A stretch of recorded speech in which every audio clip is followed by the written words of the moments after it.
And just like that, we're back at it again. Welcome back to Fourth Down Talk, where every down counts and so does your opinion. I'm back here again, your host, ABM, along with Extra Crispy. Chris, tell the folks how you're doing after this blitzful week of football right here. Football over the weekend was great. Yesterday there were two games. They were played. I'll give you that. And I'm eager to get into the details on all of them. Let's rock and roll. Awesome. Well, before we get started, I always like to tell the people, hey, you know what? You see the like button? Go ahead and click it. You think you might want to stick around? Hit the subscribe as well, so that way you know when the next video will drop. Today, we're going to be talking about all of the action that happened this past week in football, as well as predictions going into next week. We want to give you a little bit of our top 10 and even talk about a few people who might have put their jobs in jeopardy, might have actually given themselves a promotion to some degree. And you know what? Let's start with one gentleman who is well known in taking chances as well as possibly getting his team where it needs to. Who knows? Dan Quinn, right? Dan Quinn this past week had an amazing game with his Lions. Well, not that amazing because Josh Allen had other plans. Dan Quinn decided that at some point in the game, since Josh Allen was a hard target, he was going to go for the onside kick. And a lot of people have a heavy opinions on that decision based on the timing happening in the 12 minutes of the game and the rules that indicate that you got to let everyone know what's happening. So let's just start off with it. How do we feel about Dan Quinn's decision to go for that onside kick? First of all, I'd like to say I don't like the onside kick rules. I don't. Making it so it's only the fourth quarter, you have to be down, and you have to tell the other team, don't like that. I don't like that either. It ruins the element of surprise. But, I mean, they call him Dan Campbell for a reason. I mean, that's what he does. And given the state of the Lions' defense, I don't blame him for going for it. Because it was a situation, you know your defense isn't going to hold. They didn't really hold well against a lot of teams, but against an offensive guy like Allen, that's why they went for it against the Packers. They went for it on fourth down because he didn't trust his defense to close out the game. So you got to do it on the side that you know is going to work. Now, did it work? It didn't. But, hey, No, that's a high all. risk, high reward. I feel like I'm not mad at him because that's what he does. I can understand people saying, oh, man, you shouldn't have gone for it. You got to take what you can get. If you know your defense is weak, and that was a high scoring, it was a 48-42 or something like that. Yeah, 48-42 final score, yeah. Yeah, you're talking about a guy who is almost unstoppable on offense when he's in that zone, and Josh Allen, I don't blame Dan for doing it. Now, the failure does make him look bad, but that's always going to happen. If you fail a high-risk move, people are going to call you stupid. If you succeed in it like he did against the Packers, oh, well, he's a genius. Look at this guy just knocking him down whenever he gets the chance. Would I have done it? No, I would not have. Given the new state of the rules, I would have tried to do something more in the trick play range, which they have done. Maybe a fake punt, fake field goal, because you don't have to announce those. You can just do them. But with the onside kick rules, I think those need to change. I get why they changed it, I guess, with the whole player safety in mind. But the whole point of an onside kick is, a lot of it has the element of surprise in it. To go all the way back, we wouldn't have Sean Payton as a Super Bowl champion if he didn't do it. I mean, he did it to kick off a half. You can't do that anymore. Kicked off the second half of a Super Bowl against the Colts, and that's what got them the ball. That's what got them the ball in that second half. And yeah, you can lead to the point that it did give them that game. I don't blame Dan for doing it. I wouldn't recommend he keeps doing it. But I don't blame him for doing it in that situation. They did lose, but I mean, losing to Josh Allen and you put up 42 points is not, Jared Goff, I don't think I've ever seen a guy throw 5 picks in a game and win and then turn around, throw 5 touchdowns and lose. That is impressive. That is in a sense. And you're right about that. Josh Allen has been a force of nature this year where he's just kind of been going at will. I just want to put some context into this. The Buffalo Bills mustered up 559 total yards. Now, that's not to say the Lions didn't do their fair part with 521. And you make a good point in the idea that Josh Allen was doing too much. The defense on the Lions has been depleted, a lot of them on injury. So I do also understand Dan's take on trying to go for the onside kick. But some have said, you know what, Dan, I hear you, but guess what? They were going to come back on the field anyway. You eventually have to get a stop anyway. So maybe he went for it a little too soon. I don't know. I don't think look, like you said, 48-2. That's not to mention that the Lions also did have 2 fumbles, 1 for a loss. So when you have a turnover, that doesn't help. In another world, if this onside kick had failed. I mean, the way I don't know. I don't think it was. I'm not going to think it's the reason they lost the game. No, I I don't think also so. don't. I don't have a huge issue with him going forward personally. I like it to some degree. I thought it was pretty ballsy, and I agree. They need to change that rule. It's the element of surprise that makes football what it is. Why do I have to announce the onside kick? Why can't I I just don't kick like it? it. Yeah. Because if I line up for a kick and then decide, because I've seen that happen in the past, where a kickoff was lined up and then they switched the formation because, oh, psych, Yeah, it's an onside kick. No, you can't do that anymore, I like which that I idea don't like. actually. I love how you look for it and it looks like it's going to be a kickoff, and all of a sudden they come bunched in. You're like, well, what are we planning here? And guess what? It's a squid kick. Now, here you go. But That's how see, I play Madden. because I get the point of why he shouldn't have gone for it because of the timing. If there was 2 minutes left, I would say yes. Yeah, that's a lot different. But 12 minutes, that's almost a whole quarter. Like like you said, they Mm-hmm. were going to come back with the ball at some point. And this is Josh Allen we're talking about. This is the same Josh Allen who, yes, we saw that game with Mahomes with 13 seconds, but he also scored with 13 seconds left to get Mahomes in that position. He's not a guy you can just give a ton of time to. So I guess Campbell saw it as, hey, might as well get the opportunity while we can. I guess he felt maybe like if they got the ball and scored, they would be in a better position to hold off the Bills. But when Josh No, Allen that would have been the gets, case. yeah, Yeah. but it failed. So now you look stupid. But hey, that's high risk, high reward. So if you fail, well, he didn't lose his job or nothing behind it. So I mean, they're still 12-2. That was their first loss since they were 1-1, and that's Yeah. impressive. No, it is. I mean, that's the thing about that kick. So, looking in the third quarter, the Buffalo Bills scored 14. The Detroit Lions had 7. Oddly enough, in the fourth quarter, the Bills scored 21 points to the Bills 13. If they had not done the onside kick and the Bills didn't get that touchdown, I don't know. Detroit might have actually won this game, They though, might have won the because they game. started Yeah, coming back. But that's also one of the reasons why Dan Quinn went for it, because his offense was gaining momentum. So he figured, let me keep them on the field as opposed to my defense, which, again, like you said, high risk, high reward. You win, you lose. It's the nature of the beast. Coin flip, right? that defense is likely. I hate to curse the Lions, and any Lions fans listening, look, I'm sorry. That defense is likely going to cost you a trip to the Super Bowl Well, because they're hurt. if you Oh, can't plus David stop Montgomery. anybody, that's what I'm saying. You lost one of your best offensive pieces, finally Yeah. lost an offensive piece. Going into the playoffs, can you hold off the Eagles? Can you hold off anyone else? Because the Eagles are going to be your biggest threat right now. Maybe the Vikings. Can you hold them off when you need to? You did it earlier in the season against the Vikings, but that was only by 2 points, and you had more defenders in. Now you have less defenders, and you're down an offensive piece. It's like the worst time to get hurt. But you soldier Yeah. on, and you see what you can get done, because no one's going to give you any excuses. Yeah, this is football. This is how the game is played. But you know what? We're not going to just skip up a Dan Campbell real quick. Dan Campbell, outside of, I guess, this situation and a few others that had not gone his way, has the Lions in a very good position. He's turned his franchise around. I won't say overnight, but man, it feels like it's been overnight. So, this year going, you got to ask the question, is Dan Campbell the coach of the year, though? He was definitely the coach of the year last year. This year, I would say if he somehow, and I know the coach of the year vote stopped before then, if he gets the Lions to the Super Bowl, automatic Yeah. coach of the year, especially with the injuries they've had. Because coach of the year, I'm kind of leaning towards another coach in that division, and that's Kevin O'Connell. He's in that young coaching group. He's in the street. The Sean McVay tree of you got guys like Kevin O'Connell, you got your LaFleurs, you got your Shanahans, your McVays. Those guys are all together in this group. And he's taken the team to the same record as the Lions. They're 12-2 now after last night with a guy that everyone had written off. I mean, a lot of people had written off Sam Darnold. He was not considered good. He was considered a bust. He was seeing ghosts. Even on a better team last year, when he was on the Niners, I will say last year we were a lot better.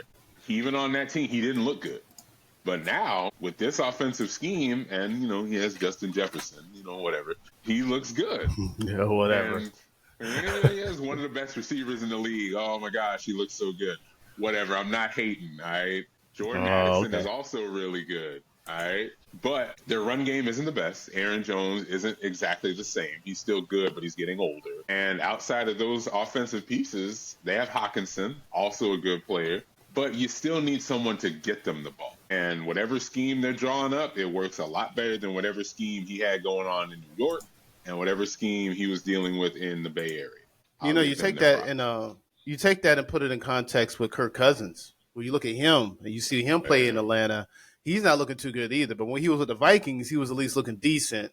There may be something to be said about Kevin O'Connell being a quarterback whisperer, where he could possibly get the best out of the worst. If there's anyone who needs this type of coaching, I want to see Daniel Jones. Prove to me that Daniel Jones is a pro quarterback. All right, if he can work, all right, I'll believe it. I don't think Daniel Jones is. Just dawned on me that they have Sam Darnold and Daniel Jones on that team. Right. They do. So that's what I'm saying. Maybe he sees something in Jones that can turn him around. So I don't know. But, I mean, look other coaches to take in consideration. Mike Tomlin. Granted, maybe they give him Coach of the Year as more of a lifetime achievement award, considering how impactful he's been consistently through his career, never having a losing season. You got Sean Payton, who's taking a rookie, Bo Nix, and finally made the Broncos team what everyone thought it could be. Remember, they brought in Nathaniel Hackett. They brought in Sean Payton. All these people, because it's like this team has a roster. They just need a QB. They do. Let's get Russell Wilson. That blew up in everyone's face. Mike Tomlin's making it work, just in a retrospect. And lastly, Jim Harbaugh, who's turned the Chargers completely all the way around, and not even doing it with Justin Herbert, doing it more as a team unit. Dude, he's taken Justin Herbert, made him super efficient, and on top of that, he took J.K. Dobbins, who was written off as an injury-prone guy that wasn't going to do anything, and granted, he still got hurt this year, but he ran better than he's ever run in Baltimore here. He shored up that defense immediately. This is the same impact that he had when he came to San Francisco. Because when he arrived there before, they were a losing record team, and then they went 13-3 and went to the NFC Championship their first year with him. And now the Chargers have almost the same team they had when Brandon Staley was there, and they're about to be a double-digit win team too. Like, what were you doing, Staley? I want to know. And again, it is not. I've mentioned this on the show before. It is not lost on me that Brandon Staley left the Chargers and they got better. And he joined the Niners coaching staff, and they got worse. It is not lost on me, all right? You bring Brandon Staley, huh? Not saying that he's the reason. I'm saying our defensive coordinator sucks, and I don't think he's helping. He's not the reason. I'm just saying he's a reason why I think he's a reason. You got me. I hear you. I hear you, man. But I don't know. Drop in the comments who you think may be Coach of the Year. Based on those candidates, maybe there's someone else we're missing. Is there anyone else who could be considered Coach of the Year? And why is it not Mike McCarthy? Oh, my God. He got Cooper Rush a win. Cooper Rush. Flip that. I mean, it was the Panthers. I will say that. The Panthers had been feisty, but they hadn't been winning feisty. So should it be Andy Reid? I mean, it should be Andy Reid, but they're going to say he has Patrick Mahomes and Travis Kelce. But this is the best record they've ever had. And they're not playing great football. They're winning, but they're not playing great football. But that could start to unravel with the recent news of old Patrick Mahomes. So we could see a change in that. There is only 3 games left in the season. Can the Chiefs maintain, or will they give up that AFC number 1 seed? That is a big question. That is a big question. They're a one-loss team going into the end of December, which is insane given how they played this year. And considering, especially with their wins, but if there is a team that could possibly take them over, it could be the Buffalo Bills.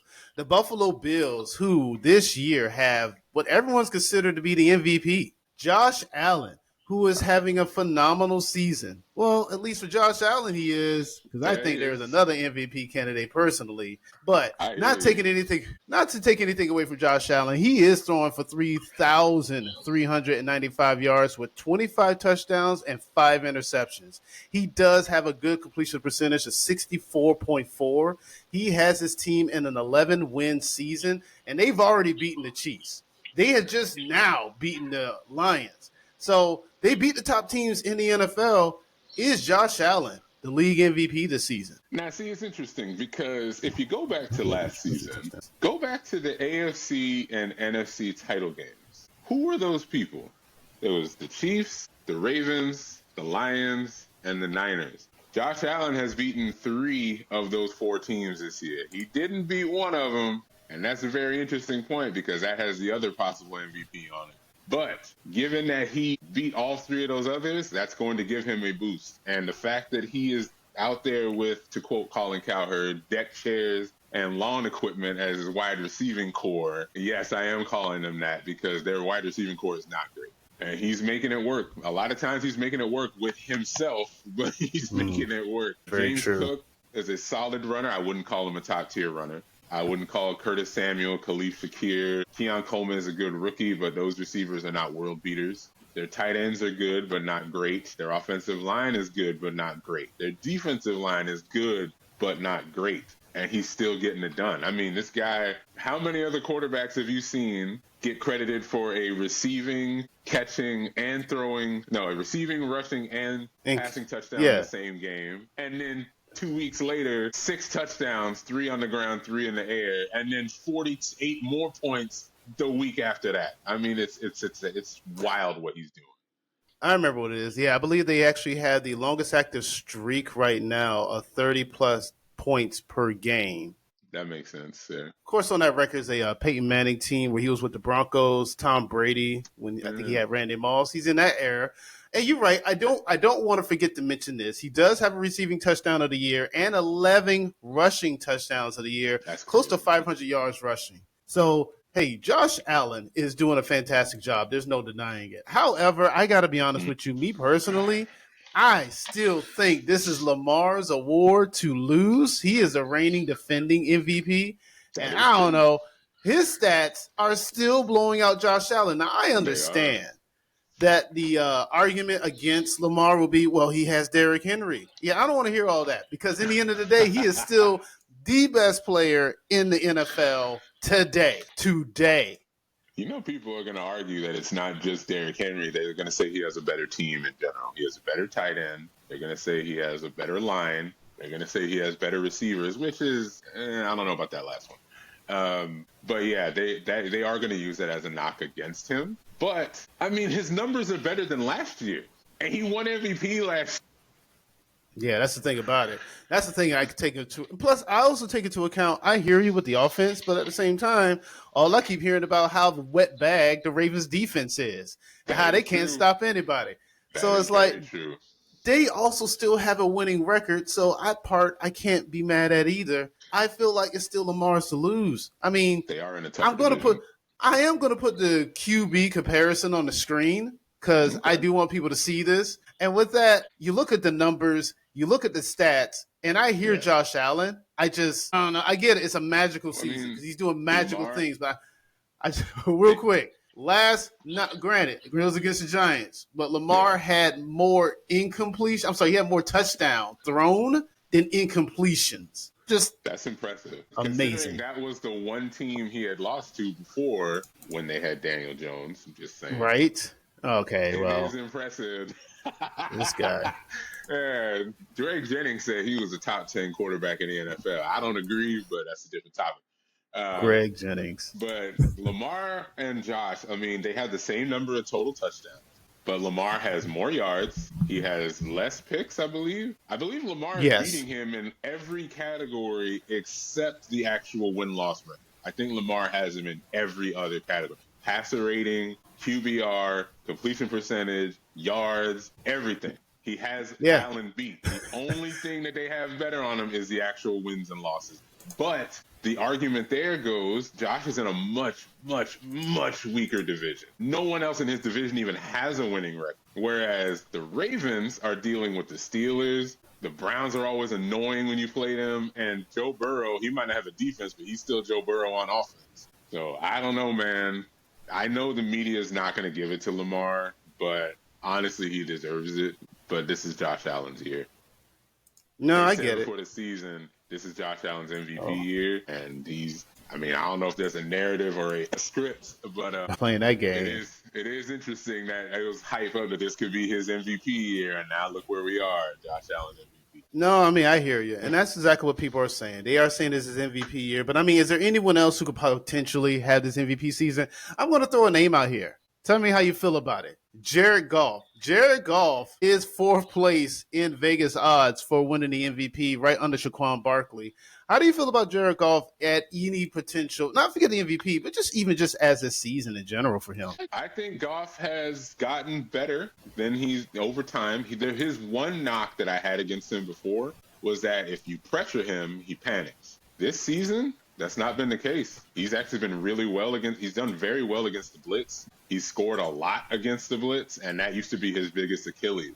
Now, the only bad thing you can say about him is that he has tiny hands. That's about it.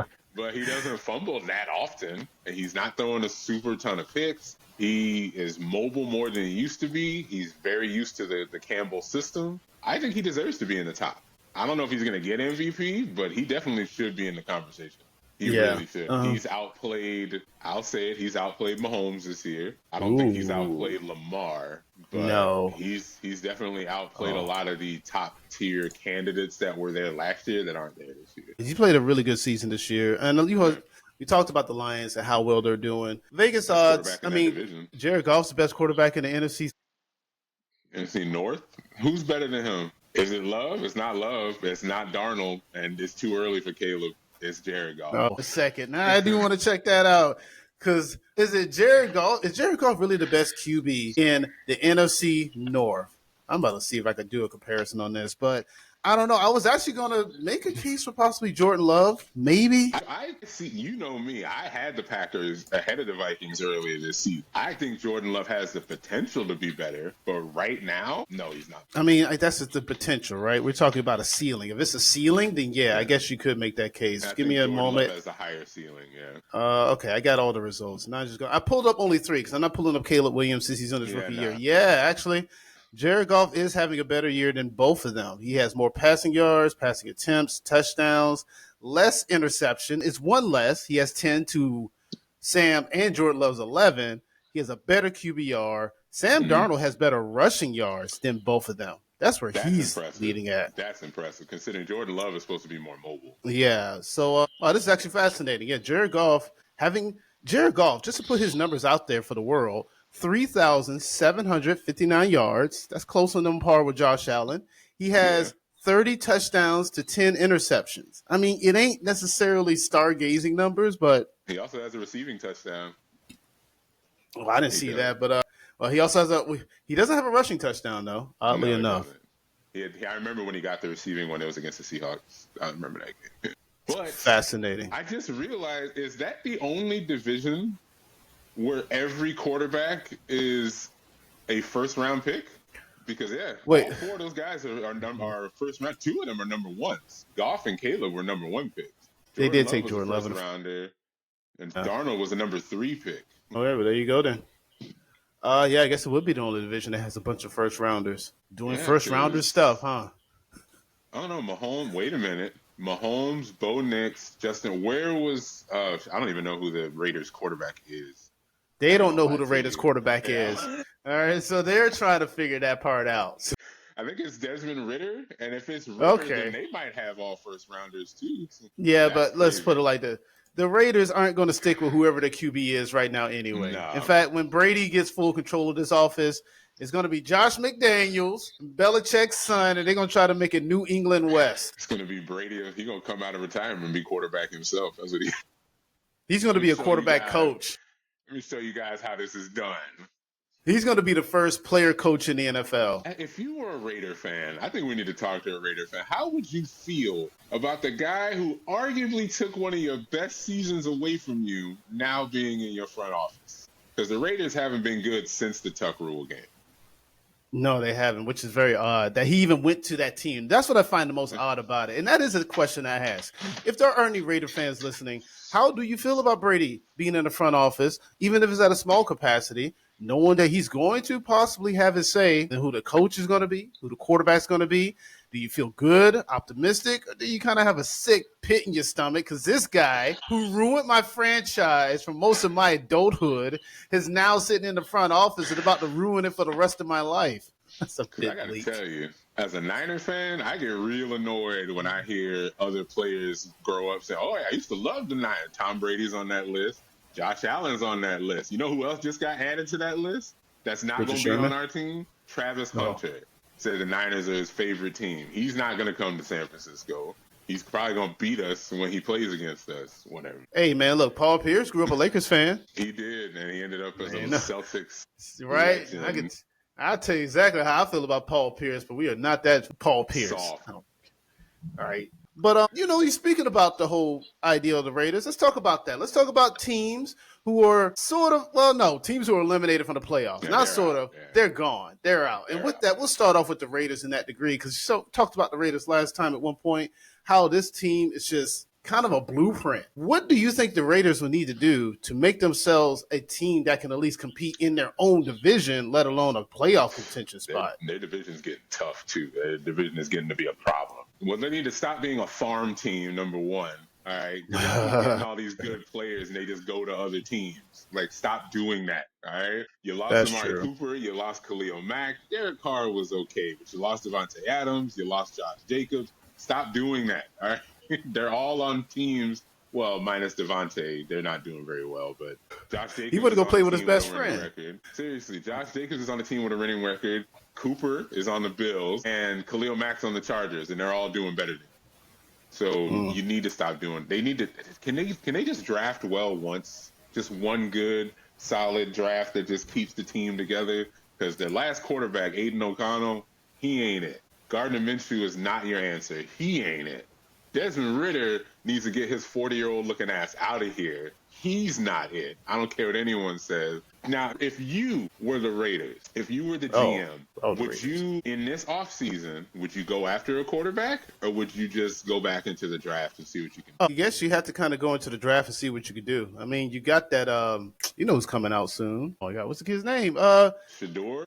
Yeah, Shador Sanders. He's going to be coming out, and it's like, I don't know. Yeah, you got to get a quarterback because you sit here and go bargain bin hunting for a QB who's in the league. I get it. They're already at least a prime thing. You know what you're dealing with, right? But you may not have the culture set for that. So, yeah, I'm saying go and ruin a young player amongst your culture who has yet to be in the league. So, yeah, do it that way.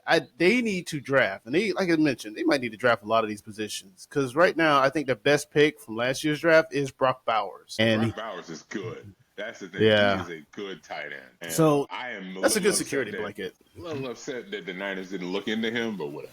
Because they could have got him. So I think that will be the best approach. Because, yeah, I would go for a draft pick. Because, I mean, who are the free agents coming into next season? I'm going to take a look into that. But, I mean, where did they stand right now in the draft order? You're trying to forget the draft order? Yeah. Let me look that up real quick. NFL draft order. Because I'm pretty sure the Giants have the number. Oh, no, they're number one right now. The Raiders are number one. Oh, yeah, that's because the Jaguars didn't care about it because they beat the Jets. Yeah. No, they lost to the Jets. So right now, number 1 and 2 are Vegas and Giants, both of which are going to be looking for quarterbacks. New England, I don't think they're going to get one. They're number 3. I think they're okay with Drake May. Yeah, but I don't think they're going to get a QB. Just like the Jags, I don't think they'll get a QB either. So if you're the Raiders and if you maintain this number 1 spot, you have your pick of everyone. So that means any quarterback on the board could be yours. So the real question is who? Is it Shador or do you take Cameron Ward? Jalen Milroe? I like now. It looks like I do. The mock draft has Shador Sanders, Cameron Ward going to the Giants, Travis Hunter going to the Patriots, then Mason Graham going to the Jags, and Abdul Carter going to the Panthers. I could see Travis Hunter being a Patriot because Travis Hunter he's not going past like 3rd. Like, if he's not picked in the first 3 picks, I'll be very surprised. I don't know. The Raiders may take him. It'd be like, hey, you can play your position. Can you play QB? The only question would be, does a team trade up for him and surprise people? That's the real question. Yeah, the Chiefs. Yeah, I'm looking at this. Pro Football Focus as their current rankings as Jalen Milroe being the first quarterback off the board. I don't know. I don't know how I feel about that because they have Cam Ward as the 2nd QB. Shador is the 3rd listed quarterback coming off the board. Now, if I had my choice, if I was the Raiders, I don't know because they do say that the way Cam Ward throws is David Carr-esque, and I don't know if you want another Carr associated with your team. But he has, as they call it, the never say die attitude. So even if he's down in a game, he is going to keep fighting. like has a chance to win the game.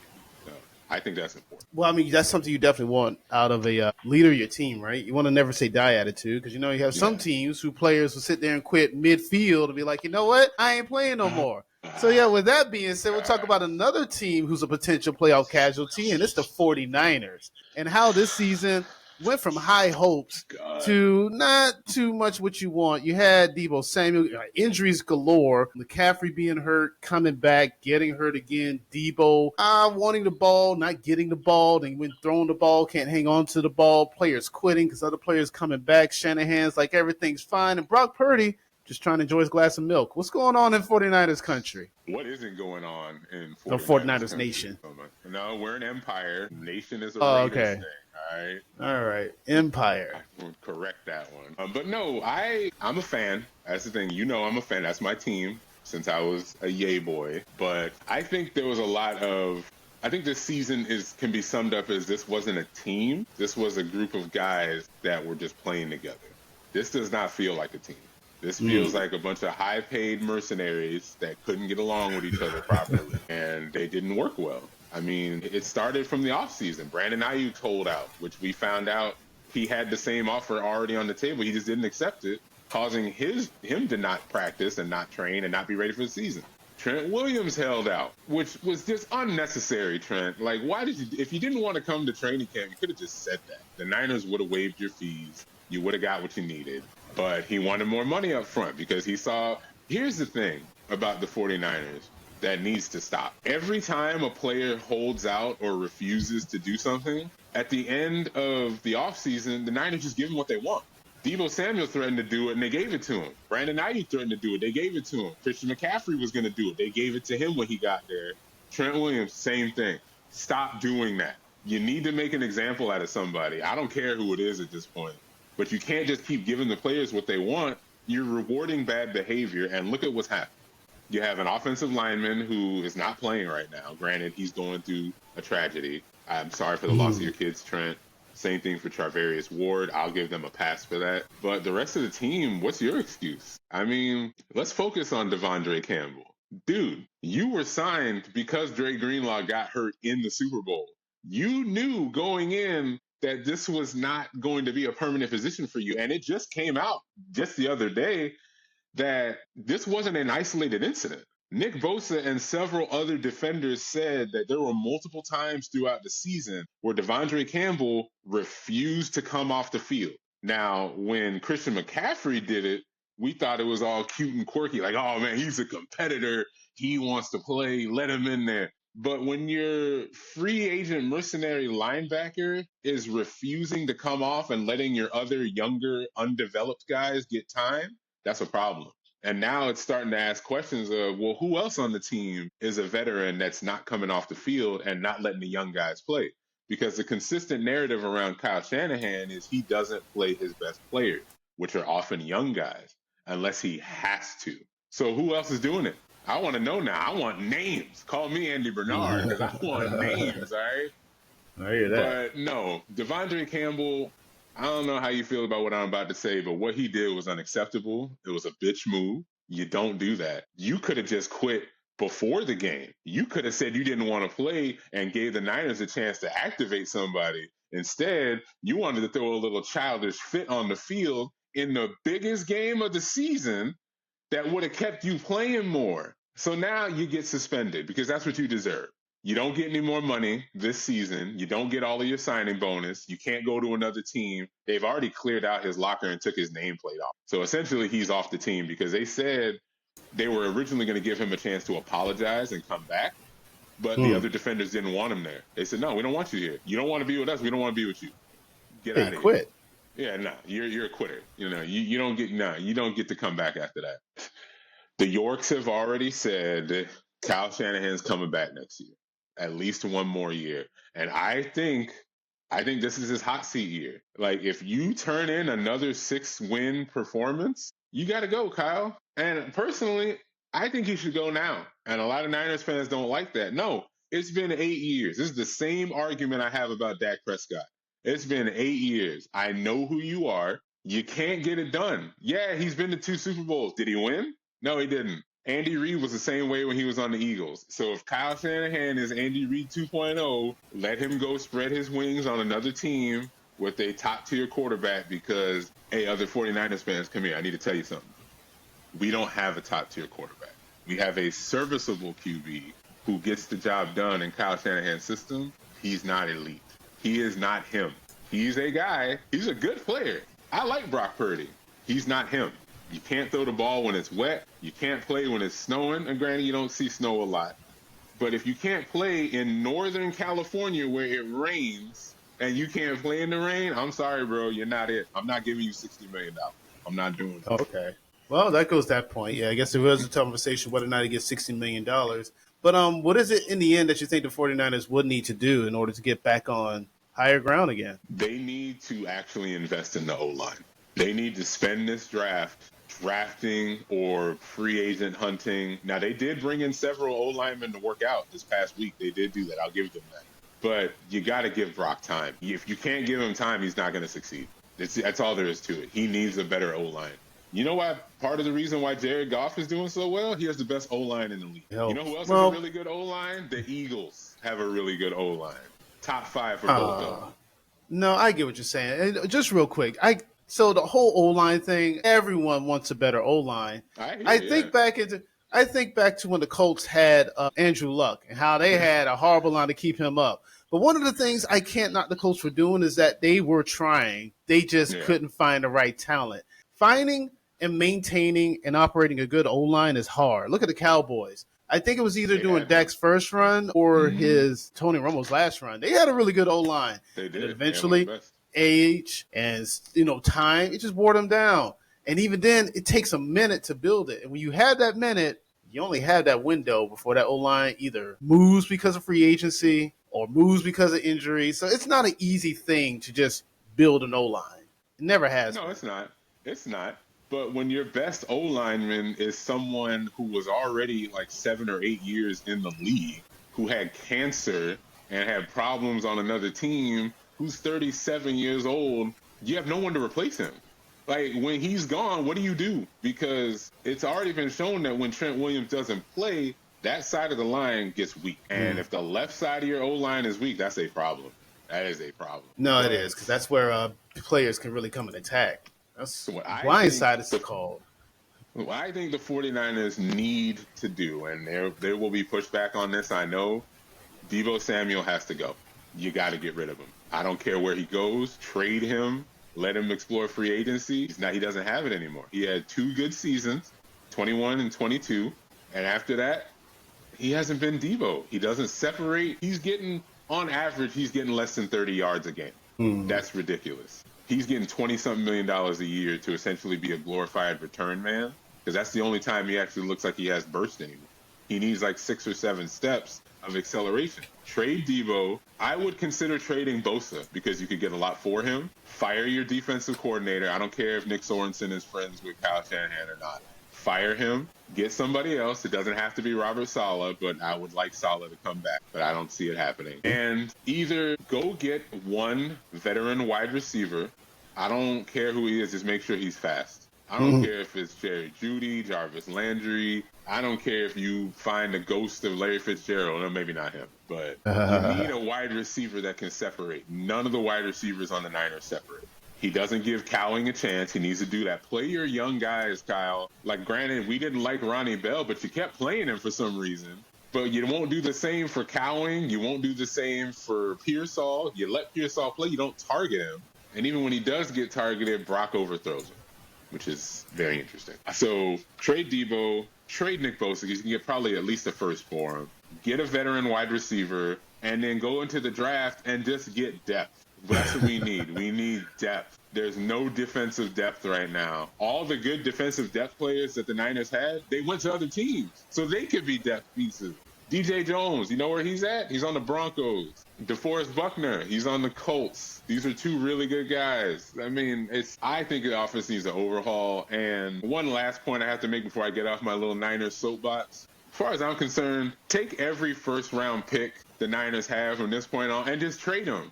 Trade him to get more picks, because John Lynch and Kyle Shanahan suck at first-round picks. They Really? suck. They've gotten like 1 or 2 good ones in 5 or 6 years. Everyone else they picked in the first round has been a bust or a waste. Terrible. Tell them how you really feel in that extent. Well, there you Ugh. have it, folks. Just figured to get that out. 49ers, shape up or ship out. That's what that sounded like in that Basically, sense.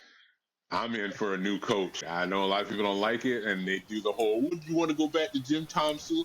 Why is that the assumption that we're just going to go back to a terrible coach? Why is it not the assumption we'll get a better coach? Because I don't know. You mentioned how they suck at drafting. Who knows that they'd be good at hiring a head coach? Well, let me ask you this question. Who would you rather have as a coach in that case then? Well, Ben Johnson is the obvious one. That's the one everybody keeps going, oh, you got to get Ben Johnson.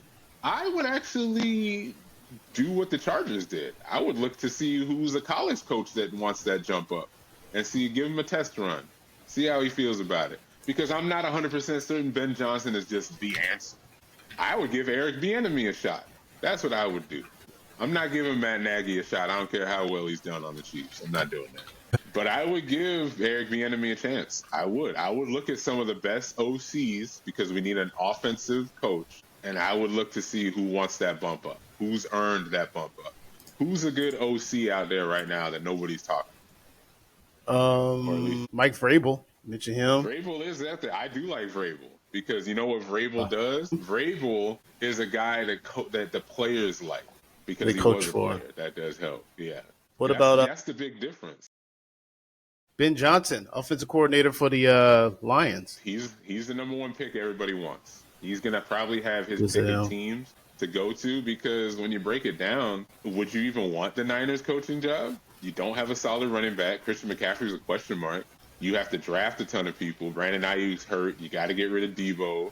Your best receiver is going to be Jawan Jennings and George Kittle. Jawan is good, but he's slow. Kittle's getting old. Nick Bosa kind of does what he wants to do. He's the highest paid defender on the defense. You don't have anybody in the defensive line that has solid depth. Your 2 best players on the defense are Fred Warner and Dre Greenlaw. We don't know if Dre Greenlaw's 100%.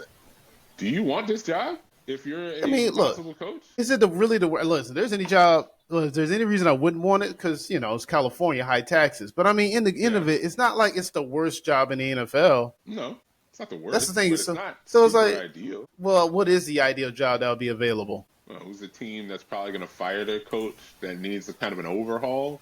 It would take time. That's the thing. The Niners. Yeah, I mean. The Niners do have solid pieces to work with at least to start building this. That's the thing. If you were Ben Johnson and you got a phone call saying the Niners want to offer you a head coaching position, but the Jaguars also want to offer you a head coaching position, like which are you taking? Are we taking state tax out of it? Because I'll take the Jags job for that. But if we're talking about just the team dynamic, I'll probably take the Niners job because the Jags, well, look, the AFC, you're playing in the AFC South. That's a weaker division. So it'd be easier for that degree. If you got a call saying the Raiders wanted you. Well, no, I'll take the 49ers over the Raiders job because I don't want to go against Andy Reid and Jim Harbaugh. Yeah, I'm saying I'll run from that. And Sean Payton, too. That's like, come on. And that's not even counting the quarterbacks and the teams. It's like, in the grand scheme of it, I still like it because the 49ers still have a quarterback. Brock Purdy ain't bad. I hear what you're saying about Brandon Ayuk, but guess what? He'll be healthy again. He will come back. And when he comes back, he'll play. Why? Because he's paid now. Will he play well? I don't know. That depends on the coach can get his players to play. I hear what you're saying about the other players, and like you mentioned, you could just trade them, get trade capital. And with that trade capital, I can have an easier rebuild than a completely from scratch blueprint like the Raiders. Because I don't know if the Raiders had the draft capital. I don't think the Niners are a bad gig. It's just whether or not you are the coach that can take this supposed mess and make it into something. I don't think it's as bad. I think it just needs a little bit more focus. No, that's fair. It does need focus, but I think it also needs a coach that is actually a coach and not just a play caller who, like, Kyle Shanahan doesn't ever get, like, rah-rah, like, excited. You don't see him jumping up and down on the sidelines with his team, congratulating them, when I never saw. You don't see any of that. I never saw Belichick do it. That's fair. All right. So I don't know. The different coaching styles for different people, right? The Patriots beat the Seahawks in the Super Bowl, and everyone was jumping up and down on the sidelines. Bill's still standing there, stoic, not a smile on his face. Yeah, right. So not every coach is rah-rah. I mean, some are, some aren't. It depends. Some coaches have a different coaching style. It all depends on how you want to go about it. I don't know. We'll see. Well, with that being said, we're actually going to go from the worst to ideally the best. The best 10 teams in the league, according to Chris and his committee, as they sat down and kind of gone over each team and figured out if the Super Bowl were today, who would, not in the Super Bowl, if the league stopped playing football today, who would be the best teams to have played this game this week? Chris, who do you have in your top 10? Man, the top 10, it's shifted a good bit, and I'm not happy that I have to admit certain teams are good that I don't really care for, but you take your bias out. So I do want to say, before I get into anything else, to quote Nick Wright, you got to remember this is a rich tapestry. This ain't just, if you want the power rankings, all right, if you want the standings, I should say, go grab yourself a USA Today. So that's not what this is. This is the power ranking. And I have my list. Hold on. Bring my list back up because I wrote it down. No problem. Because you got to go through it. And, like I said, it's always up for discussion. So naturally, people, if you hear it, something you don't like, hey, shoot us back in the comments. Tell us who you think should be on the list or who should be off of the list or even which the list should look like. Where is it's not loading my notes. Hold on. Come on, Google Notes. It's just not loading my Google Notes. What the heck? We just have to restart. No, it's good. It's good. It's good. I'll just go by my original list because that was a revamp anyway. So at number 10, I'm going to keep them there. They did not change. My number 9 and number 10, I don't think they changed. No, they didn't. Washington. The Washington Commanders. I'll keep them there. I'm not overly impressed with them, but I'm not disgusted with them either. Dan Quinn, you can stay there. It's whatever. Just don't lose. That's what I'm saying. Just don't lose. I kind of want to see Jaden Daniels make the playoffs. I kind of do. And right now, he's in position to do so. Their defense has gotten better over time. Now, do I think they're the best team? No, they're not even the best team in their division, obviously. But they're a solid wild card team, and I hope they hold on to that spot because they are like a game or two out of losing. But I don't think they will beat the number 9 team on the list. So, all right, just put that out there real quick. If the playoffs were to start today, Washington would be going against the Eagles. Talk about another best team in their own division. That's exactly what they'll be facing the division, right? But it is hard to play a team 3 times, too. That is a tough thing to do. That is true, especially considering how tough that division is. But moving on, who do you have in your number 9 slot? Number 9, well, you mentioned them a few minutes ago, and this whole division is making some waves here. The Denver Broncos. Ooh. I'm giving them the number 9 spot. I like Bo Nix. I don't know what it is. I like this kid. This kid can run. This kid, he's a little raw. He still needs some work. I mean, when you have him compared to Patrick Mahomes, you're always going to look a little worse. But I guess the kid can play. I mean, they're what? They're 8-5. Yeah, that's 9-5. 9-5. Yeah. I mean, 9-5 to a team that didn't even make the playoffs last year, and they're fighting for that playoff spot. They're not going to win the division clearly, but they could knock off their own division rival for a wild card spot if this keeps up. If they keep winning and the other team that's above them loses, then they could be in line for a solid wild card pick. Are they in right now? Like they are technically in. Yeah. If the playoffs started right now, they will be going against the Steelers if they were to be in the playoffs. They have the number 6 position as we speak. Sean Payton versus Mike Tomlin. I'd watch that. Oh, Russell Wilson. That would be the Russell Wilson Bowl. Yeah, that's what that is. Exactly. Look what I did without you, Wilson. Oh, yeah, well, look what we did with Wilson. And the thing is, if Battle of the Peyton Fates wins that game, he'll have credence to say, see, I told you we didn't want him. But if they lose, then it's Russell Wilson's revenge. Mr. Unlimited. That's what they call him. Mr. Unlimited. All right. Well, you had such words against them amongst the team above them. Well, in that case, who is the number 18 that is above the Broncos? That would be... And I don't like them at number 8. I wanted to put them higher, but I can't right now. And that is the Chargers. Their own division rival, Jim Harbaugh. Interesting. I like Coach. Obviously, I have a soft spot for Jim Harbaugh. But how does he do it? How does he go from the NFL to college where he did win it? He did go to the Super Bowl in the NFL. Granted, we lost. But he won a college championship. And now he's come back to the NFL. And it's like he never left. He immediately turns teams around. That is impressive how you just, in less than a season, you take a team that wasn't great and all of a sudden they're playoff contenders. That's impressive. That needs to be commended because nothing else really changed outside of a draft because he has the same quarterback. He has most of the same skill position players. outside of Some the of people them. he drafted. But remember, he did lose Keenan Allen, Mike Yeah, he Williams, so they actually lost. lost pieces. Yeah, we Yeah. talked about that. So And he has a better record than both of the teams. Well, no, they're not better than. They don't have a better record than the Steelers, I don't think. But Mike no, Williams did go to the Jets initially, so there was that. that's true. Now, don't get it wrong. The Chargers do have a record of 8-6, and they are also currently in a playoff picture as well as a number 7 seed. So if the playoffs were to begin, they'll be facing the Buffalo Bills. Josh Allen, the supposed MVP. More on them later. All right. Yeah. All right. Moving And while on I in the. do think the Chargers are good, I don't think they're. I'm following the Cowherd method on this one. I don't think they're better than the number 17, and that is the Baltimore Ravens. I have them as Really, 7. number 7. Wow, couldn't even make the top 10.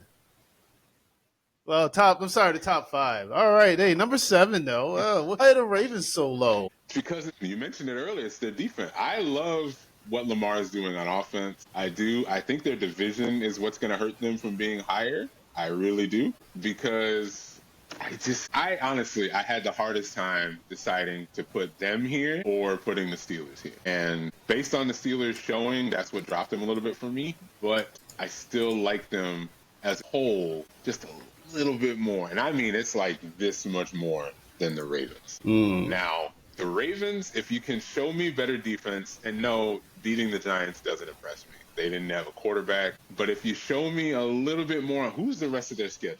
Who's that? They have a chance to bump in to get, a little bit better. Because right now, they're number 5. They are in the playoffs, technically, but they don't have it locked up yet. It's not official, but they are in the wild card spot. They are. And if you talk about the rest of the schedule, they're going to be finishing out against Pittsburgh, at Houston, and then against Cleveland at home.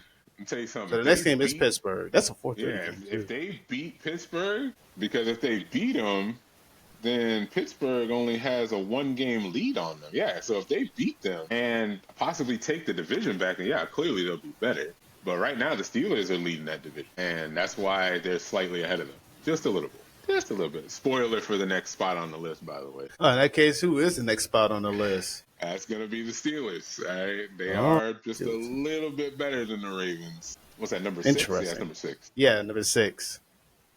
Interesting. Actually, you know what? Hold on a second. Is the committee reevaluating? Do they feel like, hey, maybe we have some teams in a different spot than we should? Actually, we're making a live change. I am swapping. I am putting the Packers at 6, and we're going to move the Steelers into the top 5. That's what we're going to do. Oh, wow. Steelers go. Okay, so the Packers, switch your plans. Not the Steelers. Packers at number 6. Packers are at 6. They're 10-4. Now, granted, every game they have lost has been with Jordan Love. They have not lost when they started Malik Willis. I don't know what that means. All I'm saying is Malik hasn't lost on that team. They have a really good group of wide receivers, although they are a little inconsistent because 1 week it's Dobbs is good, then Wicks is good, then Watson's good, but they're never all good at like the same time, right? At work. But Josh Jacobs has been a significant upgrade. No offense to Aaron Jones. He's doing really well on the Vikings. More on them in a minute. But Josh Jacobs is younger. He's a little shiftier. He also doesn't fumble the ball as much. But the Packers are a solid-looking team. I think they make the playoffs. They're currently 6th in the playoffs. And do they have anybody threatening them? Not really. They don't really have the anybody Packers? threatening them. Yeah, to take them out of that spot. Well, Washington, who's at number 9. Well, see, Packers right now 10-4. Washington is at 9-5. Now they're going to win the division. Tampa Bay is at 8-6. So that's 2 games behind from that standpoint. They're leading their division. That's right. Well, then the Rams are 8-6. Well, I guess they're leading their division too. They are. The Seahawks are 8-6. Well, the Seahawks are also 8-6. Yeah, the Seahawks could threaten, but Geno Smith went down, so I don't know what they're going to look like. That's true. So I guess there really isn't much because other than that, you have Atlanta 7-7, Arizona 7-7, and I guess that's where the cutoff is at that point. Yeah, because at least Arizona would have to, or Atlanta would have to win out, and the Packers would have to drop out. They'd have to lose 3 games. Now, put this in context. Yeah, because they have the Saints, then they'll be at Minnesota, and then it'll be against the Bears at home. That's Green Bay's final 3. So they'll probably beat the Bears because they're just not very good this year. No offense to Caleb. That's not his fault. But I don't know if they can beat Minnesota. Can they play spoiler for them? That's what they're really going to be doing, trying to keep them out of the number 1 seed. Yeah, Because well, that would be the best thing, yeah, because that would keep Detroit in line. And then, how about the Saints? Just no love for the Saints. Saints are five Oh, the and Saints are nine. bad. Yeah, they're five and Yeah, nine. And they lost their last game against the Commanders, but they yeah, only lost nah, by one. But they did beat the Giants, so they're not beating good teams, but they are no, they're beating the not. bad teams. No, no, the All Saints right. aren't a problem, and the Packers don't really have to worry about the Niners. They don't have to worry about the Cowboys. So no, the Packers are likely going to make a wild card spot regardless. The real question is going to be: are they going to be 5, 6, or 7? That's really what it's going to come down to. 5, 6, or 7. Because right All right. now they're Oh, number 6, and the only spot I could see them dropping into is 7. I don't really see them dropping any further than that. Yeah, I don't. kind of the same boat to that degree as well. And Yeah. the Packers, playoffs started again today. They would be going against the Buccaneers. Oh, Baker Mayfield. That actually would be an entertaining game, I think, because these are both offensive-driven teams. And shout out, as a moment here, shout out to Baker Mayfield, because he Oh, lost his 2 receivers. He lost Mike Evans. He lost Chris Godwin for the year, and then they lost like 5 games in a row. And everyone was like, man, the Buccaneers are done. And now look at them.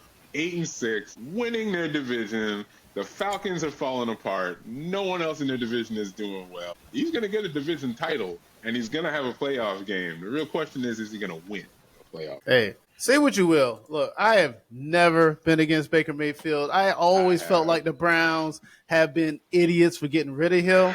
I was like, dude, he's the best QB they've had since forever.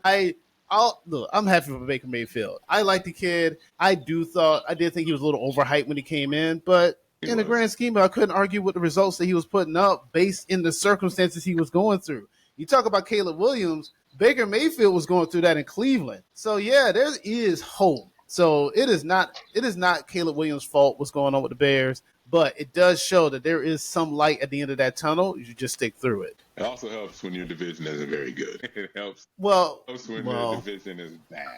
I that's mean, the true. Falcons are 7-7. They don't look great. The Saints 5-9, and the Panthers have been eliminated already. So it also helps that you don't have, because honestly, if Baker was in the NFC North, even right now he wouldn't be winning the division at 8-6. So Yeah, the that. But Ravens he are also 9-5, he wouldn't and they're have the. not winning the division. But I'm saying he wouldn't have the Buccaneers either in that case. If That's he was on the true. That's Vikings, also true. I don't know. If he was on the Vikings, they may have a better record than the Lions. I don't know. That's All I also know, look, fair. That's I a tell fair you, point. just try Baker to give the man Mayfield. congratulatory love, and here you And go, still find a way to hate on him because you just don't look like here, Baker Mayfield. I wasn't a Baker guy. All right, I You're wasn't. still not. I don't care about his 8-game streak that he had in Cleveland. All right, don't hand me that. But I All I will know is that say, I don't argue with dude is a results. competitor. He's a competitor. He will not quit mid-game like some players, but he will see it through to the end. All right, He's who do you currently in have? third. He's currently in third place. Who do you have next on the list? Oh well, it's the Steelers. I swapped them. It's the Packers. The Steelers That's right. swap. Said Steelers are. Russell Well, officially, yeah. Wilson, Mr. Limited. Yeah. That defense, TJ Watt, man. TJ Watt, I don't even know what his stats are. I just want to make him Defensive Player of the Year anyway. Because Oh, really? good. But no, Real he's quick. probably not going to get. I don't think he's actually in the running for that. I I can don't take a see. look at it real quick, but still. I haven't heard Myles Garrett's name called much this year, but the Browns aren't doing very well either. No, because the defensive. know. Well, it is T.J. Watt. He's actually Yeah, Vegas it is. odds is number one. Patrick Yeah, it is. Sertan, then He's Miles good. Garrett, Willie Anderson. Who's That that? one pretty much. Willie Anderson Jr. on the Texans, Texans. That's what I thought. Okay. and of course Daniel Hunter also on the Texans. Xavier McKinley on the Packers, and Chris Jones He's good. Yeah. on the Chiefs.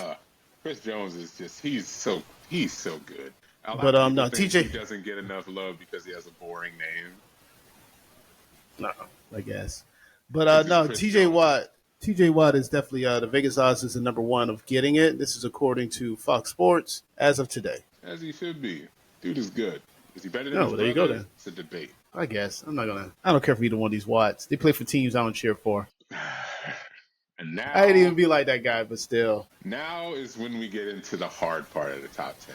Because you got 4 teams who are all doing really well. It's just how do you order them? How did you decide to order this top 4 teams in the league? The best 4 teams standing. I guess we all know who these four are, but how do you Yeah, rank them? this is gonna make some people mad. I think. At number 4, I have the Buffalo Bills. Yeah, they have the possible MVP on their team. Yes, I understand that. But when I look at the 3 teams ahead of them, granted, they beat 2 of them. I don't know if they can do it when it really matters. I just don't, because the last 2 games that the Bills have played, they've had to put up 40 plus points. That's the thing. It's not that they just did it just because they could. Like, he put up 38 against the Niners in the snow because they could.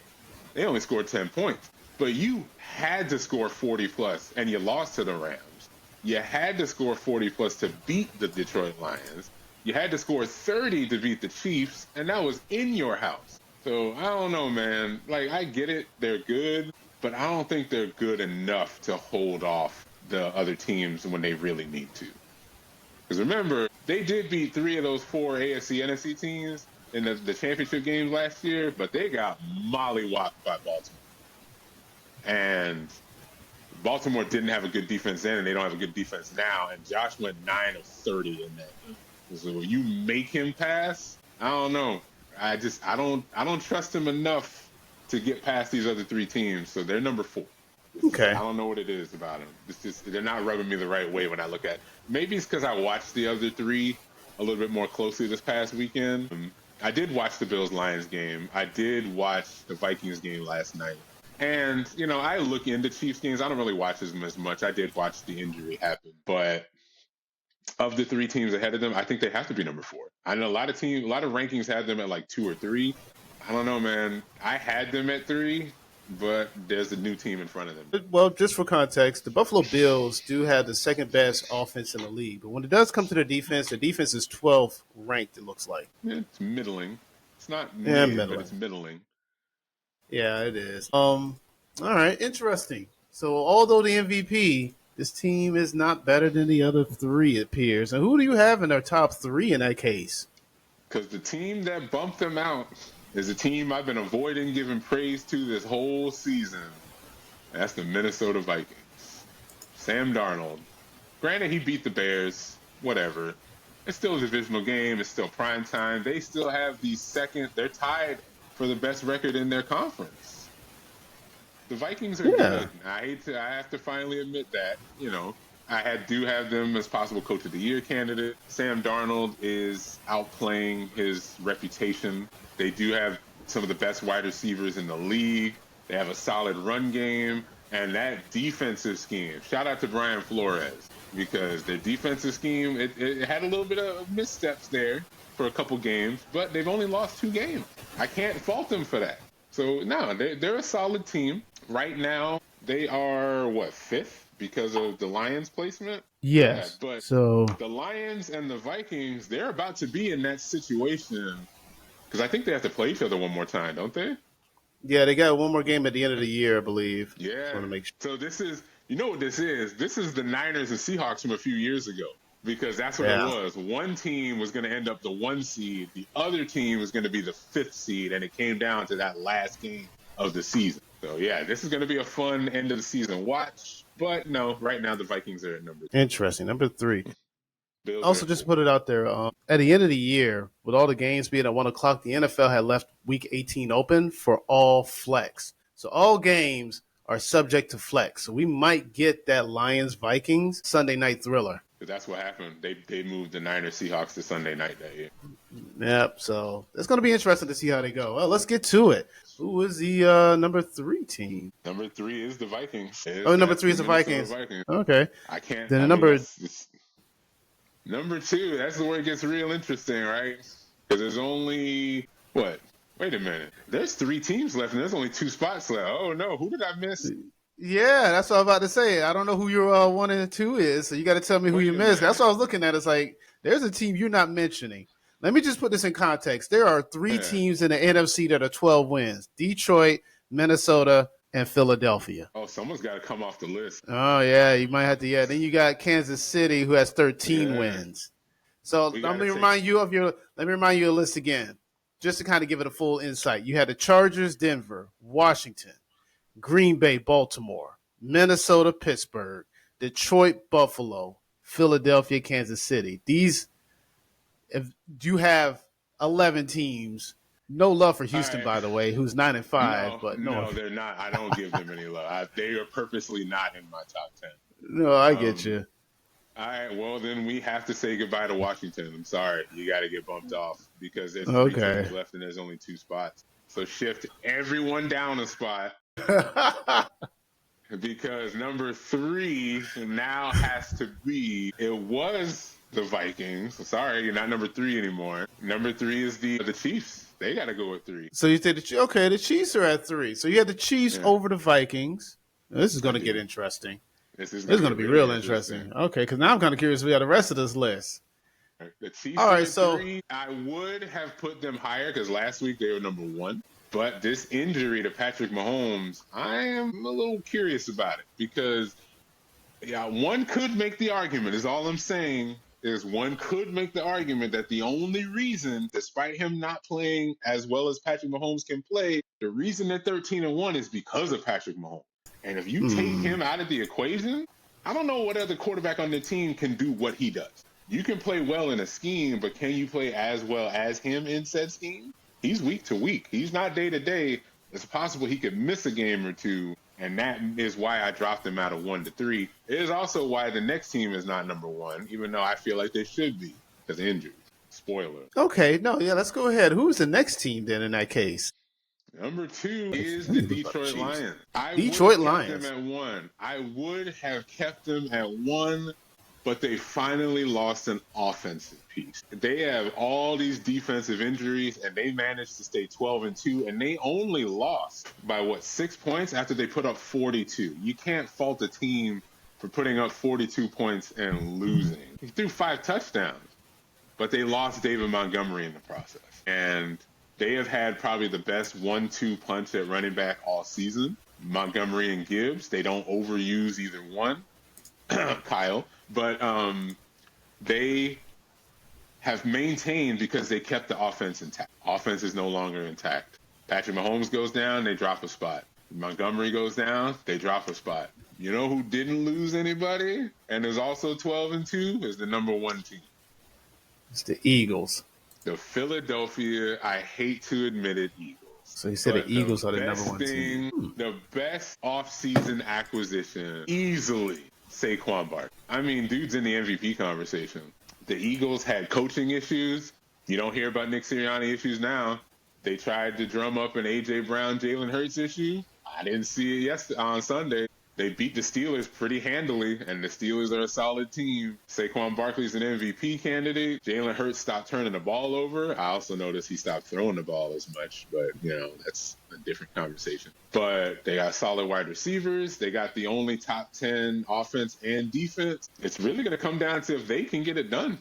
Can they beat a team when they need to? They beat a playoff caliber team. They beat the Steelers by more than the score. And granted, they were in their own house, but I can't take away from them right now. I can't say negative things about the Eagles right now. They are a solid team, both sides of the ball. Skill positions are good.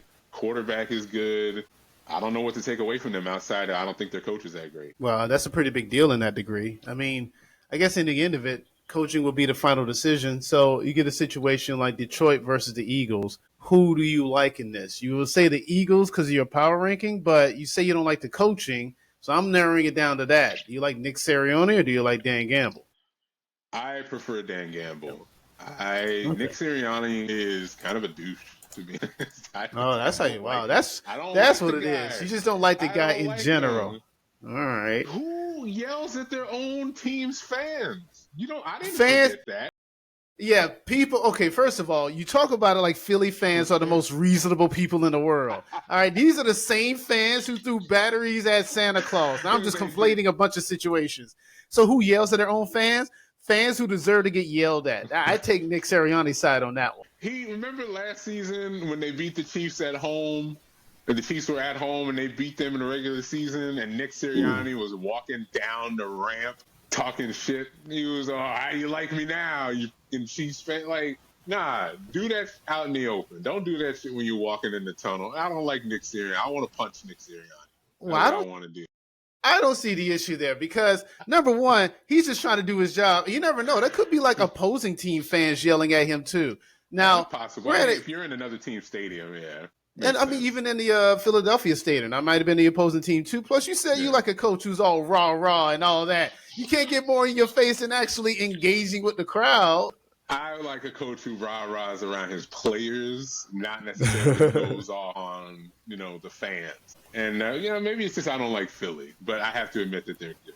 But I have my own issues with Philadelphia and their security team with Big Dom from last year, but whatever. All I know is the last time we played them, we won. Now, granted, that's not happening again this year, but we'll see them at some point. We actually do play them next year, I think. There you have it. The top 10, maybe 11. How I forgot about the Chiefs. I really forgot about them for a second. You forgot about the forgot to put Chiefs. them on the list. Well, dude. Well, if the Chiefs is the one you forgot about, I ain't gonna lie to you. That's the one who I would even question to some degree. Because, got to talk about it. Patrick Mahomes suffered a high ankle sprain injury. He did. That could be something that could slow this team down. Depending on how the rest of the schedule pans out, if they lose any more of these games, they can lose the number one spot to the Buffalo Bills, we mentioned before. Right now, if the playoffs started, we know the Chiefs will have a bye week, and I believe they will play the winner of the Bills and Chargers. There's a very interesting game coming up on Christmas Day for them, and that's the Steelers. Oh, you see? So even then, it's like, I don't know. Look, I know that we all look at what the Chiefs have done in the past and say, man, you can't count this team out. But I don't know, man. At some point, the past is the past, and today is today. And yeah, I'm counting the Chiefs out. I don't believe they're going to make it past the first round of their playoff matchup, no matter who they run into. Because I don't know if they could beat the Steelers. I'm not really that confident they could beat the Bills this year. No. I don't know. Call me pessimistic. I think the magic might not have worn off, but I don't know if it's on this year. I don't think so. If they're number one, they're going to get the bye week if they're number one. No, well, if they're number one. Because right now, they will be playing the Texans this week coming up. They'll be playing at Pittsburgh the following week, and then at Denver the last week. And the thing about that game is, I don't know, will they be resting players? Again, Patrick Mahomes may not be starting. Do you even put him in there if he's hurt? Like, you already got the bye week. They almost lost to Denver when he was playing. They had a blocked field goal to win that game. Right. So that's the other things, right? Blocked field goals, doinked field goals. I don't know, man. If you remove the magic, I feel like if you take the magic out of this season, they may have a losing record. I think the Chiefs are fraudulent. I'm saying it. They are a fraudulent team who appears to be a playoff team, but when the rubber hits the road, Chiefs are going to fall off the map. Listen, I'm calling it now. If I am not allowed to use a player or a team's past as a negative against them, then I'm not allowed to use the Chiefs' success to boost them up this season. I don't care. I don't care what they've done before. I'm looking at what I see. And remember, we went through this last year with the Vikings. The Vikings had like 7 or 8 one-score games that they just kept winning last year. And everyone kept saying, oh, man, how did they keep pulling this off? Eventually, it's going to run out. It did. It ran out in the playoffs, and they lost to the Giants. Like, that's what happens. So I don't know. I'm a little hesitant to really believe in the Chiefs like that personally. Especially if Mahomes actually is hurt, because a high ankle sprain can get a lot worse if you don't rest it. And if he tries to power through and takes another bad hit, you could be looking at a worse injury. And you don't really want that. And that is the real concern. So, yeah, there we go. So the lowest seed. Who's their backup? Hold on a second. There you go. That's the thing. I don't even know who the Chiefs' backup is. Carson Wentz. No, that cannot be right. Wentz. No, it is Wentz. Is it Carson Wentz? It is Carson Wentz, yeah. Oh, yeah, it's Carson Wentz, yeah.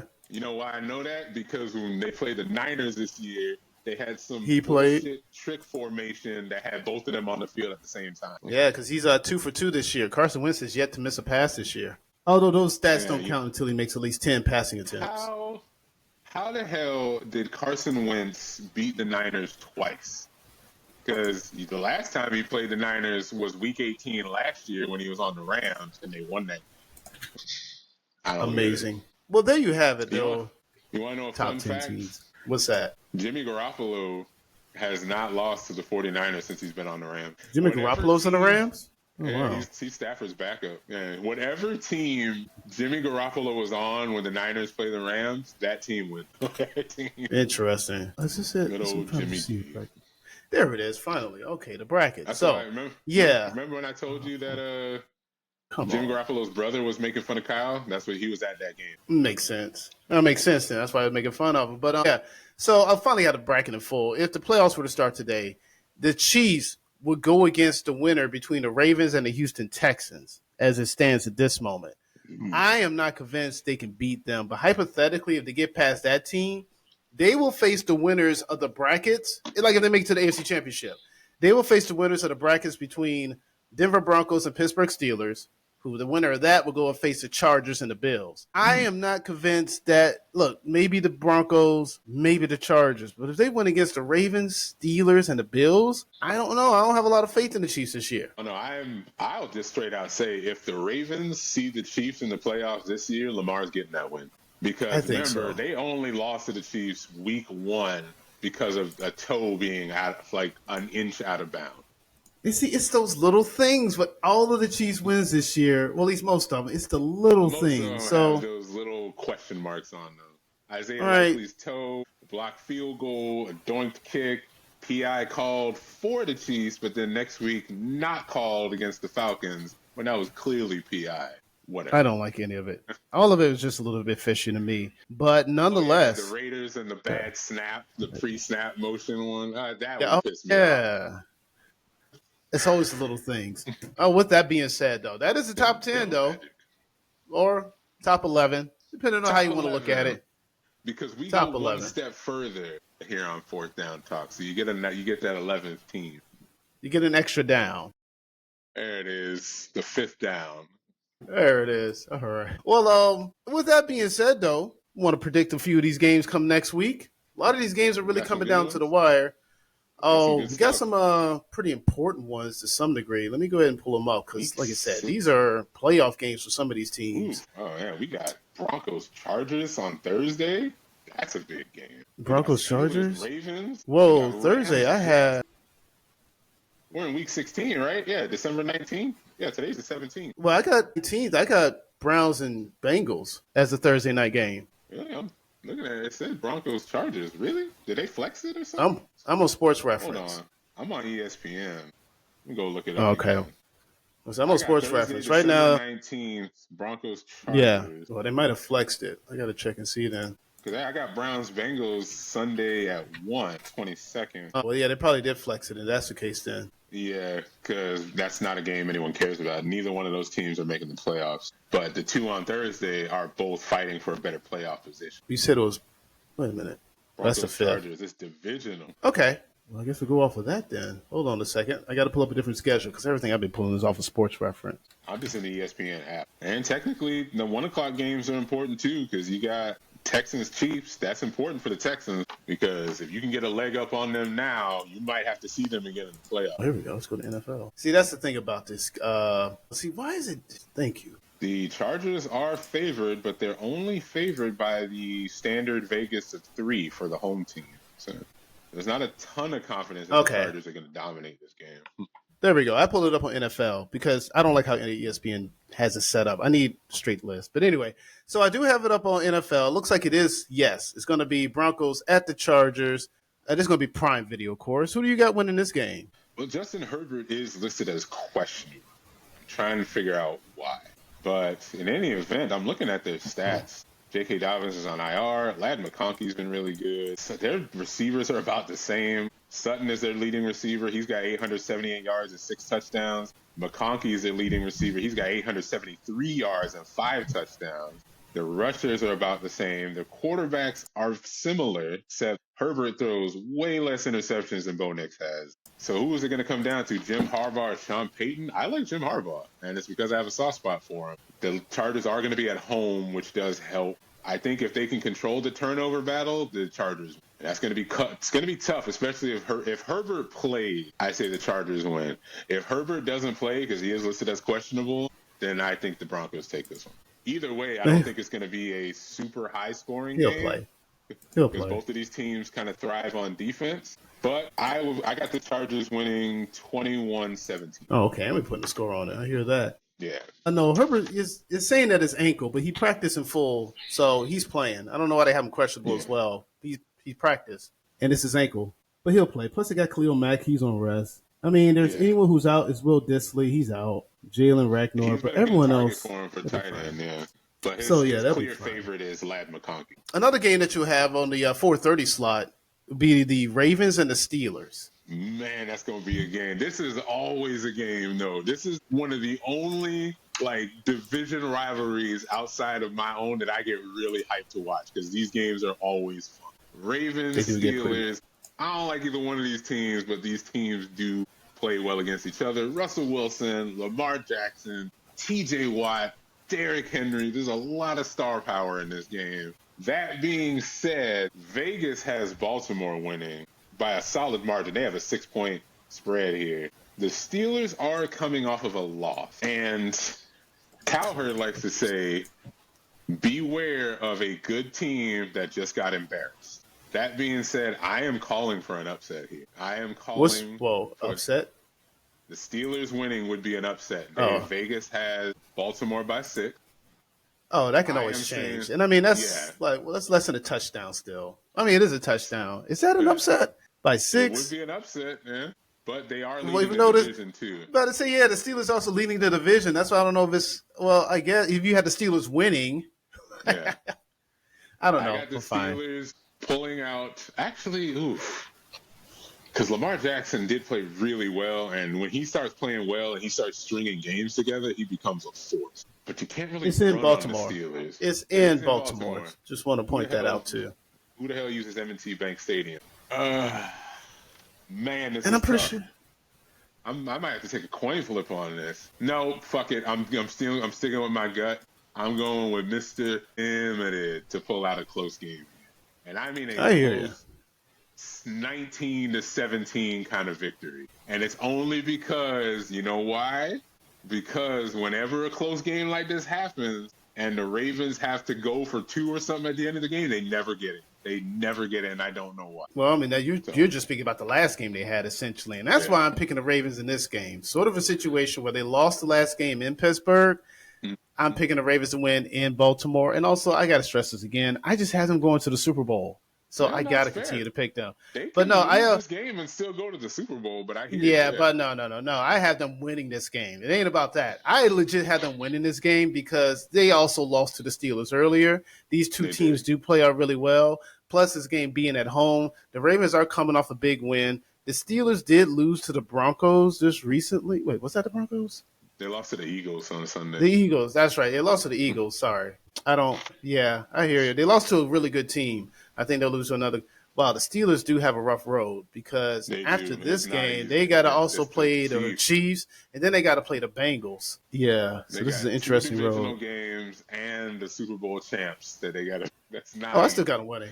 Mind you, this is also a Saturday game too. Saturday at 4:30. Wait, so Saturday? Yeah, Saturday at 4:30. So that's the other key thing about this too. So you have a Thursday game, then you have 2 Saturday games. The other Saturday game is going to be the Texans and the Chiefs. So I don't know if you really want to call that, but I mean, look, Texans, they can use this win to help solidify their slot. Chiefs with an injury, I feel like the Texans could win. Simple. It's a very simple equation. If Patrick Mahomes is not playing, they're going to lose. I'm just calling. They're going to lose. Okay. I mean, that's always a positive, right? That's what everyone thinks. Yeah. Got Carson Wentz out there. He's familiar with the Texans. He played with the Colts. Do you believe in Andy Reid, though? Do you believe in Andy Reid? That's the real question. Of course I believe in Andy Reid. Yeah, he was great when he was in Philly losing in big games. That's great. Yeah. I hear Rob Parker. I totally believe in Andy Reid. This is a big game? Okay. I didn't know it was a big game. It's a big game for the Texans. It's not a big game for the Chiefs, and that's why I don't think they're going to care as much if they lose. Because even if they do lose, they're 13-2? The closest team to them would maybe have 11 wins. So they would have the rest of the season. I don't think it's a big game for the Texans because Texans are 9-5. They lose this game, they still have their playoff slot. Neither win or lose, no team loses anything. That's fair because you're right, because of the division. Because the Texans, if they lose, it doesn't change their divisional standing. No, because they're 3 games ahead of the Colts. So it's like, this is just a game. That's why I was like, I didn't know if I want to call it because this game inherently doesn't mean much anything to any team. It's just, what do the Chiefs look like? DM doesn't matter. Yeah, I don't think so at least. Maybe we'll have repercussions later, but I don't think so. The next game on the list also doesn't matter. The Rams and the Jets. Oh, you can see Rams and the Jets. but it doesn't matter for the Jets. Well, in games I have slotted: Giants, Falcons, Cardinals, Panthers, Lions, Bears. It'd be interesting to see what happens with Lions. Giants Falcons only matters for Kirk Cousins' job. Because if he loses to the Giants, that's pretty much game over. You're not going to win your division. They'll be 7-8. Because right now, they still have a fighting chance to win their division. The Buccaneers are only one game ahead of them. And if they lose to the Giants, a 2-12 team with no solid quarterback, Cousins, if y'all lose this game, it's over. You're going to get cut. You're looking at it from that perspective. I'm looking at it from the perspective that the Giants had the second pick in the draft. They may actually look to lose this game because they may want to try to get the number 1 pick in the draft. Get that tank, get that tank going. So that's why I don't know if this game means much, because it could be a sense of them trying to lose it out. Because just to compare them out with the Raiders be playing against the Jags. Oh my god! Oh my god! Talk about a game that both teams want to lose because the Jags have the number 3 pick. No, they had the number 4 pick. 4 pick? And they have 4 because right now New England has a 3rd pick, and New England is going against Buffalo. And I don't see Buffalo letting off the gas. So they may take that. Buffalo's at home too. Exactly. So I don't know. So in the opposite perspective of teams trying to make the playoffs, there's the other perspective of teams trying to get that number 1 pick. So you had the Giants, you had the Raiders, and you have New England. They're all in games in which they sort of need to lose in order to maintain their pick, but they may not. Listen, if I'm the Raiders, this is what you do, all right? You let the Jaguars get a field goal, kneel down the rest of the game. I don't care. We're losing. Oh, wow.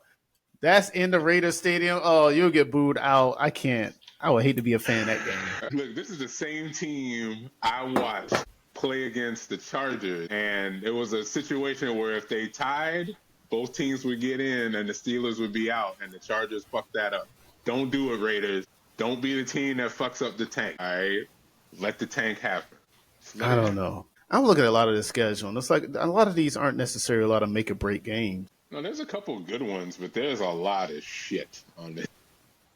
Yeah, I know. That's the thing about it, because I look at Vikings, Seahawks. Okay, maybe. You have Bengals and Browns, but you mentioned they moved them out of the slot. You have now Eagles and Washington. That's a matchup. Yeah, they could possibly meet in the playoffs there. Eagles are fighting for the number 1 seed, and the Commanders are fighting to keep that solid wild card spot. They're not going to get the 5th seed because the Vikings or the Lions are going to end up in the 5th seed. So they're really fighting for that 6th or 7th spot. And it's really going to be, well, who do you want to play in the first round? That's what it's going to come down to. Who you got winning this game, then? The Eagles are not going to be at home. They're going to be on the road, but they are still favored. They're still favored because they are a tough team to take down. I think if they stick with their game plan and just let Saquon run, I think they're going to win because they're hard to beat. And Vegas right now, wow. Right now, Vegas, as of this moment, have the Eagles 3-point favorite. As the road team, which is impressive because Vegas gives the home team 3 points. So they took those 3 points away and gave them to the Eagles. That's a 6-point swing. Yeah, the Eagles are going to probably win this game. I don't think it's going to be a blowout, but I think they're going to win. I'm thinking more like a 28-21, 28-24 kind of game, something like that. Let me just check out the last time these two teams met. Last time they met, the score was 26-18, win by the Eagles. Yeah. That's still a 1-score game, technically. That's an 8-point game. Yeah, it is. They could do that again, I guess. Okay. I think it'll be a similar outcome. Sorry, Commanders. You'll still hold on to a spot, but I don't think the Eagles are doing anything except gunning for number 1 right now. I didn't realize Cliff Kingsbury was on the Washington coaching staff. Yeah. Kellen Moore, by the way, is on the Eagles coaching staff, which that explains quite a bit of the run offense. Man, NFC East, what are y'all doing? Like, what do you mean? The Giants, you let Saquon walk, and he's on your division rival. The Cowboys fired Kellen Moore, and now he's on your division rival, and they're both doing better than you. Like, are you speaking about specific teams then? What are y'all doing? Like, it don't make no sense. Kellen Moore take a trip someplace else before? Yeah, Kellen Moore was on the Chargers. Yeah, he went to That's right. I don't know why I felt like he went to Atlanta. I felt like he went to Atlanta for some reason. No, he didn't. No, I remember he went to Chargers, and they were like, oh, man, Brandon Staley finally gets to focus on the defense. Kellen Moore gets to focus on the offense. The offense did get better, but the defense did. I'm almost surprised Kellen Moore didn't get the coaching job in Dallas when they were looking I for a was head a little coach. surprised too that they didn't give it to him, but there was a lot of talk that Kellen did not agree with a lot of Jerry Jones' philosophies, which is part of the reason why he was out. Makes sense. Speaking of which, Dallas will have a game this week against the Buccaneers. It will be on Sunday Night Football so far. Oh, yeah, that is right. I did see the commercial for that, yeah. Yeah, we'll Buccaneers see if that favorite. stands. Does this game stay in place, though? Because Probably I guess not. it's Dallas. I mean, they are still advertising it. I think if they're going to flex it, they have to do it by tomorrow, by Wednesday. Wow. Because that's the thing. Who are you going to replace it with on this short notice? Eagles Commanders, maybe? Yeah, Eagles Steelers, Commanders. Ravens. Steelers No, or Ravens Steelers already had the Ravens primary. Yeah, that's Saturday night. Yeah, a Saturday game. So, yeah, I would just do the Eagles Commanders game because that would be the better one. Yeah, there's no other game I could see taking that spot because it's not Saints Packers on Monday. It's definitely not Vikings Seahawks. That's a close one. If Geno Smith was playing, it might be Vikings Seahawks, but I don't think he's going to play. And that's it. Yeah, there's no other game that's worthy of being there. Except maybe Eagles. Yeah, Eagles Commanders. That's it. Rams and Jets, Bengals, Niners Dolphins. No. I'm sorry. I mean, these are. No. That's not to say these games won't be good games, but it's just like you mentioned. It's do they?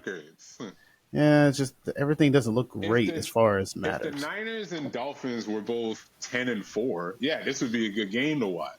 But they're 6-8. They're not making the playoffs. Like, it's not again. The Niners, Dolphins are only favored by 1.5. By the way, it's interesting.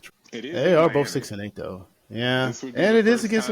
Kyle Shanahan's played Mike McDaniel in Miami because the last time they played him was in San Francisco. Well, so I will say this: I'm speaking about other people in radio and media. Arnie Spaniard, who is a radio show personality, big Dolphins fan, huge Dolphins fan. He's like, you know what? Blow the whole thing up. Fire McDaniels. May have to get rid of Tua. It ain't going to work out. Do you think the Dolphins should just kind of like blow the whole thing up, seeing how it's moving forward at this point? They are 6-8. No, I don't think they should blow it up. I'm not a big Tua guy, but he did get paid. The real problem is what happened when Tua went down. Because Tua went down and they just turned into a shell of themselves. They couldn't get any offense going. You still had your other players. You still had Waddle. You still had Hill. You still had your run game. Like, what happened, Mike? Do you only know how to coach with one quarterback? Because that's a problem. If that's the case, then maybe he should go. But I don't think they should blow it up just yet. I would say give it another season. Maybe not have Tua, get hurt. But it's like that's easy to do. Because remember, Tua got hurt last time because he was trying to run in for a play, and it was who hit him? Hamlin. He learned his lesson. Did you see what happened last game? No, what did he do? And he made a business decision to not get involved. Like, he was jogging after him, but when the guy ran by him, he just kind of pulled back. He was like, I'm not going to see now. Maybe he should just wear the cap. How about that, Tua? Just wear the cap. The Guardian cap, but they say it looks stupid. It looks okay. Goofy. You know what looks goofy? You on the ground with your hands all paralyzed because you can't move. That looks pretty goofy, too. That looks ridiculously awful. That didn't look good, I'll tell you that. So, I don't know. What do I know? I would say safety, right? Give it another season, see how it feels. Because they paid Tua. That's the thing. Who's going to pay for Tua? Who are you going to get? If they should have done it before Tua got his extension, but he's got a $50 million contract. And he's also prone to concussions. And he's also left-handed, which is a little bit of a different knock because it's not a knock against him, but there's not a lot of left-handed QB. Yeah, I don't know. I'm pretty sure there's some team out there who consider it. The Raiders, maybe. They need a QB. Send them to New York. No. I don't care which one. Doesn't matter. Yeah, right. New York needs something. All right.